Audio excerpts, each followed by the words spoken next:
the general formula is going to look like this. We're going to start with all the terms listed out. And so the first term, second term is a plus d, and all the way to the last term. And we can kind of go backwards. The last term is going to be L minus d, the second to last term, and so forth. And if I repeat the process, if I reverse the list here, I can pair up my A and L here, and my A and L here. This A and L will pair up as well, and these D's cancel out. These D's cancel out, and every D in between is going to cancel out.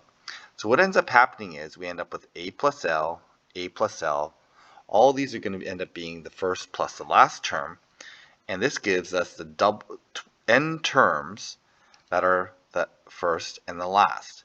Now that is double what we really want. So if I want to come up with a sum of Sn, this is the notation we use for the sum. The S stands for sum. The sum of n terms, we just divide the number of terms by 2 and add the first and last. And that's what we did essentially. We took half the terms and added the first and last. Now, this is one form of it. The other form is we can take this last term, and since the last term really is Tn, we're going to replace the last term with a plus n minus 1d. And when I do that, I'm going to end up with a plus n minus 1d plus that extra a, and that's going to give me the total sum. And this is just the same formula, but we've replaced the last term with this expression using a, n, and d. So these are two options we have. So we can apply these formulas for these problems. So here I have the sum of the terms of the series. So the sequence is 38, 34, 30, etc. And I want the sum of the first 8 terms. Now I can list this all out and add it up, or I can use my Sn formula. Now because this one I know the first term a, and I know my common difference, I'm going down by d, down by 4. So I know a and d. I should use the second formula because I have a and d and I know n. If I knew the last term of this series, then this formula here might be a little bit easier to use. So I'm going to use the second formula b. So the second formula is going to be n minus n over 2 times 2a plus n minus 1 times d. So in this case, I want the sum of the first 8 terms. So I'm going to take 4 terms, so 8 divided by 2, so I'm going to have 4 terms, and this bracket represents the sum of the first and last. And I can calculate that by 2 times the first term plus 8 minus 1, or 7 times the common difference,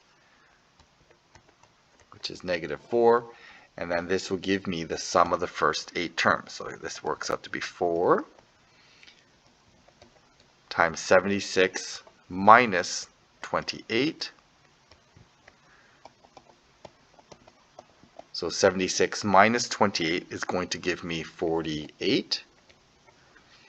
Okay, so 76 minus, sorry, that's going to be 56. So that's going to give me 76 minus 28 is, that's going to be 48. And then multiplying it by 4, I'm going to end up with 192. So the sum of the first 8 terms is equal to 192. Now I'm just going to double check this. 38 plus 34 plus 30 plus 26 plus 22.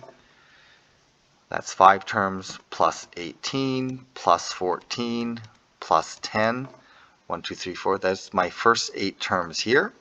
If I add this all up, okay, putting it in my calculator, typing this all in, I still get 192. Okay, so this formula now we can use to sum up the sum of a sequence, or what we call a series. The sum of a sequence is a series. And now we have 2 formulas to be able to do this for arithmetic sequences and series. Now this only works for arithmetic sequences. If I have some other type of sequence or progression, I need a different formula to be able to sum it up. But for arithmetic, this formula will work.